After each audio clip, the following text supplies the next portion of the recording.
Hello learners, welcome to N academy. मेरा नाम प्रांजल सिंह है और आज हम और आप मिलके एक बहुत ही ज्यादा इंपॉर्टेंट डिस्कशन करने वाले हैं जो हमारे देश के जो रिजर्वेशन सिस्टम है उससे जुड़ा हुआ है। सबसे पहले इस सवाल से शुरू करते हैं कि हमारे देश के इतिहास के सबसे कंट्रोवर्शियल टॉपिक्स में से एक कौन सा है।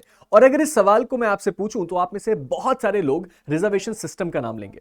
अब इस रिजर्वेशन सिस्टम का नाम क्यों लिया जाता है? क्योंकि बहुत समय से हम देखते आ रहे हैं कि इसके फेवर और अगेंस्ट में बहुत सारे आर्ग्यूमेंट्स चलते हैं और हमारा आज का जो ये पर्टिकुलर वीडियो है ये इसी रिजर्वेशन के ऊपर है। लेकिन आज हम रिजर्वेशन सिस्टम के पर्क्स या बेनिफिट्स के बारे में नहीं बल्कि बात करने वाले हैं सुप्रीम कोर्ट के बारे में।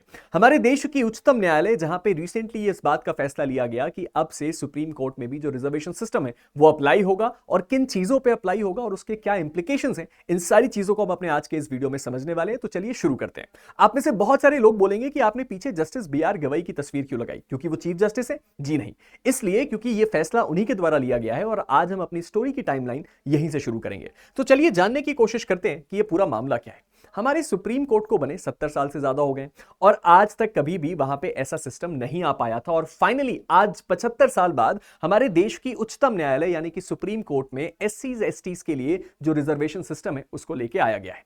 क्या है ये पूरा मामला? अगर इसको डिटेल में समझने की कोशिश करें तो सुप्रीम कोर्ट में सबसे पहली बार ये चीज हुई है उसके पूरे इतिहास में जब सुप्रीम कोर्ट के अंदर जो आपका रिजर्वेशन है शेड्यूल कास्ट और शेड्यूल ट्राइब का वो डायरेक्ट रिक्रूटमेंट और प्रमोशन में दिया जाएगा। लेकिन इस बात को बहुत अच्छे से समझ लीजिए क्योंकि बहुत सारे लोग इस इंफॉर्मेशन को मिस इंफॉर्मेशन की तरह कैरी करने के बाद ये बात बोल रहे हैं कि जजेस के अपॉइंटमेंट में रिजर्वेशन सिस्टम सही नहीं है। तो मैं आपको ये बात अभी से बता दूं कि सुप्रीम कोर्ट में जजेस की नियुक्ति पे ये जो आपका रिजर्वेशन है वो नहीं है बल्कि नॉन जुडिशियल स्टाफ के ऊपर ये जो रिजर्वेशन है वो अप्लाई होगा। अब इसके बारे में कुछ और भी बहुत इंपॉर्टेंट चीजें हैं जो आपको ऑब्जर्व करना जरूरी है, जैसे कि ये रिजर्वेशन सिस्टम 75 साल बाद अभी क्यों आया, इसको इंप्लीमेंट कैसे किया गया और ये काम कैसे करेगा। इन तीनों चीजों के बारे में एक बार जरा डिटेल में समझने की कोशिश करते हैं। अगर इस चीज को समझने की कोशिश करें तो पहला सवाल ये उठता है कि अगर ये रिजर्वेशन जजेस को नहीं मिलेगा तो मिलेगा किसको? तो चलिए इसका जवाब ढूंढते हैं। इसका जवाब ये है कि जितने भी नॉन जुडिशियल लोग होते हैं यानी कि नॉन जुडिशियल स्टाफ होता है कोर्ट में उनको मिलेगा। अगर आपको ना पता हो तो जजेस तो केवल 5% ऑफ द कोर्ट होते हैं, बाकी बहुत सारा बड़ा लाइनअप होता है स्टाफ्स का जो अलग अलग डिपार्टमेंट को संभालते हैं। जैसे कि वहां पे जितने भी आपके रजिस्ट्रार हैं, सीनियर पर्सनल असिस्टेंट हैं, असिस्टेंट लाइब्रेरियन हैं, जूनियर कोर्ट असिस्टेंट हैं, चैम्बर अटेंडेंट हैं और उसके साथ साथ कोर्ट के दूसरे ऑफिसर्स एडवोकेट्स के ऊपर भी ये चीज अप्लाई नहीं होती है क्योंकि हो भी नहीं सकती।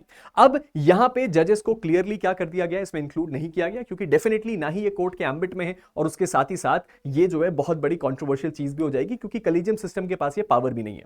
चलिए आगे बढ़ते हैं और समझने की कोशिश करते हैं। अब यहां पे जो आपका रिजर्वेशन कोटा है वो कितना मिलेगा उसको भी ऑब्जर्व करना जरूरी है। जैसा कि मैंने आपको वीडियो की शुरुआत में ही बताया कि ये जो पर्टिकुलर रिजर्वेशन है ये केवल शेड्यूल कास्ट और शेड्यूल ट्राइब को ही मिलेगा, प्रमोशन में भी मिलेगा और जो रिक्रूटमेंट है उसमें भी मिलेगा। तो सेंट्रल गवर्नमेंट के जो नॉर्म्स हैं स्टैंडर्ड उन्हीं नॉर्म्स को फॉलो किया गया है। शेड्यूल कास्ट के लिए 15% का जो रिजर्वेशन है और शेड्यूल ट्राइब के लिए 7.5% का जो रिजर्वेशन है वो रखा गया है और ये अप्लाई होगा प्रमोशंस में जो कि कोर्ट में सबसे पहली बार अब किया गया है। तो प्रमोशन के लिए सबसे ज्यादा मोस्ट इंपॉर्टेंटली है, रिक्रूटमेंट के लिए कुछ अलग रूल्स थे लेकिन प्रमोशन में ये रिजर्वेशन एग्जिस्ट नहीं करता था जो कि अब फाइनली एग्जिस्ट करता है। इसके साथ ही साथ जो सीजेआई गवई साहब जिन्होंने इस फैसले को लिया उन्होंने जो क्या स्टेटमेंट में कहा वो भी ऑब्जर्व करना जरूरी है।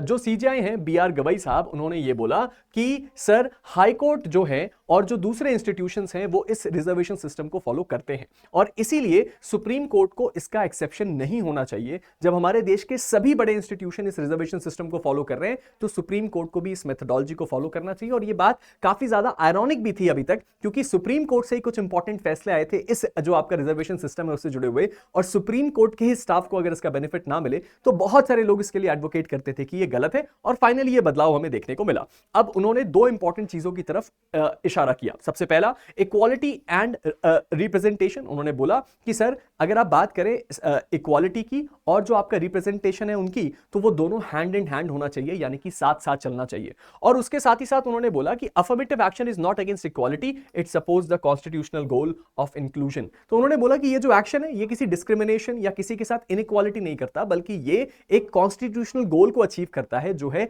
सबको आप एक साथ क्या करें, ग्रोथ करें और सबका इंक्लूजन हो हमारे देश की सोसाइटी और कम्युनिटी में। अब ये जो पूरा का पूरा सिस्टम है, ये जो नए रूल्स हैं, ये कब से लागू हुए? तो ये जो पूरे के पूरे रूल्स हैं, ये सर्कुलर था जून 2024 का, जिसको रिसेंटली अपलोड किया गया, तब से ये इफेक्टिव हो गया। और उसके साथ ही साथ मॉडल रिजर्वेशन रोस्टर जो है और वो जो आपका रजिस्टर है उसको इंप्रूव किया गया है, उसको अमेंड किया गया है, और ये जो नए रूल्स हैं ये पब्लिश हो चुके हैं। साथ ही साथ ये भी बोला गया है कि कोई भी ऐसा एम्प्लॉय जो कि क्या करना चाहता है, किसी डिस्क्रिपेंसी को, किसी डिस्टर्बेंस को, किसी प्रॉब्लम को रिपोर्ट करना चाहता है, तो वो जो रजिस्ट्रार रिक्रूटमेंट है उनके पास गिवन टाइम में जाके अपनी जो भी अर्जी है वो लगा सकते हैं। तो फाइनली ये रूल अब सुप्रीम कोर्ट में आ चुका है और सुप्रीम कोर्ट में ये चीज इफेक्टिव हो चुकी है। सुप्रीम कोर्ट के दो इंपॉर्टेंट जजमेंट जो सभी जुडिशरी एस्पिरेंट को रेफर करने चाहिए इस पर्टिकुलर केस के साथ, वो है सबसे पहले 2006 का एम नागराज केस, जहां पे सुप्रीम कोर्ट ने अलाउ किया था कि प्रमोशंस में रिजर्वेशन हो सकता है, लेकिन उसमें उन्होंने स्ट्रिक्ट कंडीशंस को इंपोज किया था, जैसे कि आपके पास डेटा होना चाहिए बैकवर्डनेस का, और उसके साथ ही साथ जो आपका रिप्रेजेंटेशन का और बाकी चीजें। लेकिन 2018 के जर्नैल सिंह केस में सुप्रीम कोर्ट ने ये जो रिक्वायरमेंट था जिसमें एक व्यक्ति को अपनी बैकवर्डनेस प्रूव करनी थी, उसको हटा दिया था और बाकी के जो रिक्वायरमेंट्स थे उनको रखा था। तो ये है हमारा पूरा का पूरा अपडेट, जहां पे सुप्रीम कोर्ट में एससी एसटी रिजर्वेशन को लेके क्या बड़ा अपडेट है वो आपको पता चल चुका है।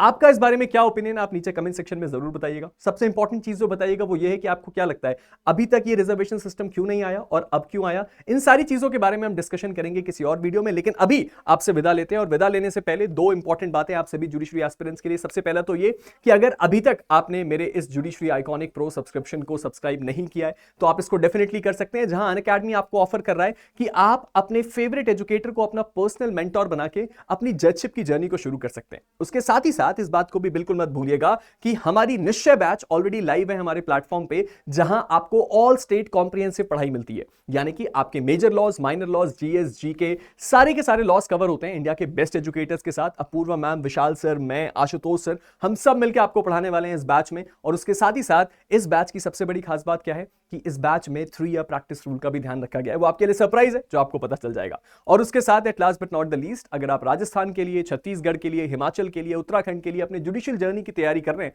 तो आपके लिए हमारी टेस्ट सीरीज केवल ₹1 में अवेलेबल है। नीचे लिंक है, जाके उसको सब्सक्राइब कीजिए और अपनी जजशिप की जर्नी को शुरू कीजिए। मिलते हैं एक नए वीडियो के साथ, तब तक के लिए stay motivated and keep learning. Thank you.